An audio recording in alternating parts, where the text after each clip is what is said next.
जय श्री कृष्ण, जय श्री राम। श्रीमद् भागवतम के 10वें स्कंद में आपका स्वागत है। तो आइए हम अपनी यात्रा शुरू करते हैं। कहते हैं कंस तो स्वयं बड़ा ही बली था। दूसरा, उसके मगध नरेश जरासंध के साथ में बहुत अच्छी मित्रता थी। तीसरा, उसके जो साथी थे वे थे प्रलंबासुर, बकासुर, चाणूर, तृणावर्त, अधासुर, मुष्टिक, अरिष्टासुर, द्विविद, पूतना, केशी, धेनुक, बाणासुर, भौमासुर, ऐसे ऐसे दैत्य उसके सहायक थे।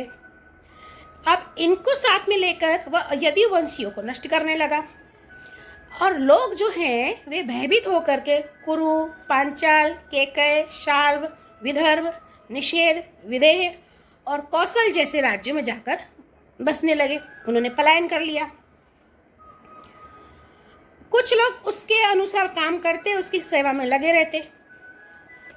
जब कंस ने एक एक करके देवकी के 6 बालकों को मार दिया, तब देवकी के गर्भ में 7वां बालक आया, जो थे भगवान के अंश स्वरूप श्री शेष जी, जिन्हें हम शेषनाग कहते हैं, अनंत कहते हैं। अब वे शेष जी के गर्भ में आने के कारण देवकी को स्वाभाविक ही हर्ष होने लगा। वे खुश रहने लगी, लेकिन उनके मन में यह भय भी था कि शायद कंस उन्हें मार डाले, तो उनका शोक बढ़ने लगा। जब भगवान श्री विष्णु ने देखा कि देवकी माता दुखी रहने लगी हैं और फिर उन्हें ये भी लगा कि कंस के द्वारा ये बहुत सताई जा रही हैं, तब उन्होंने अपनी योग माया को आदेश दिया कि तुम व्रज में जाओ। नंद बाबा के गोकुल में वसुदेव की पत्नी रोहिणी निवास करती हैं। उनके और भी पत्नियां हैं, लेकिन वो कंस के डर से गुप्त स्थानों में रह रही हैं। तो इस समय मेरा वह अंश, जिसे शेष कहते हैं, वो देवकी के गर्भ में है। तो तुम उसे देवकी के गर्भ से निकालकर रोहिणी के गर्भ में रख दो, और मैं अपने समस्त ज्ञान, बल और अंशों के साथ देवकी का पुत्र बनूंगा, और तुम नंद बाबा की पत्नी यशोदा के गर्भ से जन्म लेना। और उन्होंने ये भी कहा कि तुम सभी मनुष्यों के मुंह मांगे वरदान देना। लोग तुम्हारी पूजा करेंगे, धूप दीप नैवेद्य से तुम्हारी पूजा करेंगे, और तुम्हें दुर्गा, भद्रकाली, विजया, वैष्णवी, कुमुदा, चंडिका, कृष्णा, माधवी, कन्या, माया, नारायणी, ईशानी, शारदा, अंबिका जैसे नामों से पुकारेंगे।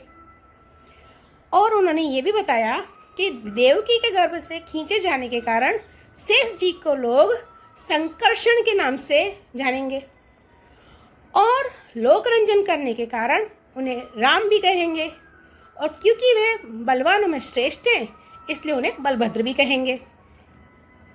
जब भगवान ने इस प्रकार योग माया को आदेश दिया, तब योग माया ने जो आज्ञा ऐसा कहकर उनकी बात सिरोधार्य की, और उनकी परिक्रमा करके वे पृथ्वीलोक में चली आईं। और जैसा जैसा भगवान ने कहा था, उन्होंने वैसा वैसा ही किया। जब योग माया ने देवकी का गर्भ ले जाकर रोहिणी के उदर में रख दिया, तब पूर्ववासी बड़े दुख के साथ आपस में कहने लगे, हाय, बेचारी देवकी का तो गर्भ ही नष्ट हो गया। भगवान ने उस ज्योतिर्मय अंश को, जो जगत का परम मंगल करने वाला है, वसुदेव जी के द्वारा आधान किए जाने पर देवी देवकी ने ग्रहण किया। कहते हैं जैसे पूर्व दिशा चंद्रदेव को धारण करती है, वैसे ही शुद्ध सत्व से संपन्न देवी देवकी ने विशुद्ध मन से सर्वात्मा एवं आत्मरूप भगवान को धारण किया। अब देवकी के गर्भ में भगवान विराजमान हो गए। उसके देवकी के मुख पर बहुत मुस्कान रहने लगी। उनका जो शरीर है वह कांतिमय हो गया, जगमगाने लगा, और उनकी कांति से बंदी गृह भी जगमगाने लगा। कंस ने जब यह देखा तो उसको यह दृढ़ निश्चय हो गया कि अब की बार जो बालक पैदा होगा, अब की बार जो बालक जन्म लेगा, वही मेरे प्राणों को हरेगा। अब की बार मेरे प्राणों के ग्राहक विष्णु इसके गर्भ से अवश्य ही प्रवेश किया है, क्योंकि इसके पहले तो देवकी ऐसी नहीं थी। अब कंस ने भगवान के प्रति दृढ़ वैर का भाव रखा और प्रतीक्षा करने लगे। वह उठते बैठते, खाते पीते, सोते जागते, चलते फिरते हमेशा भगवान श्री कृष्ण का चिंतन करने लगे। जहाँ कहीं भी उनकी आँख खुलती, जहाँ कहीं भी वो देखते, कुछ भी सुनते, उन्हें ऐसा ही लगता कि ये तो कृष्ण ही है। और इस प्रकार कंस को सारे जगत में ही श्री कृष्ण दिखने लगे। अब भगवान शंकर और ब्रह्मा जी कंस के कैद खाने में आए। उनके साथ अपने अनुचरों के सहित समस्त देवता, नारद आदि ऋषि भी आए। वे लोग सुमधुर वचनों से सबकी अभिलाषा पूर्ण करने वाले श्री हरि की स्तुति करने लगे। उन्होंने कहा कि यह संसार एक सनातन वृक्ष है। इस वृक्ष का आश्रय एक प्रकृति है। इसके दो फल हैं, एक सुख, दूसरा दुख। 3 जड़ें हैं, सत्व, रजस और तमस। 4 रस हैं, धर्म, अर्थ, काम और मोक्ष। इसके जानने के 5 प्रकार हैं, श्रोत, त्वचा, नेत्र, रसना और नासिका। 6 स्वभाव हैं, पैदा होना, रहना, बढ़ना, बदलना, घटना और नष्ट हो जाना।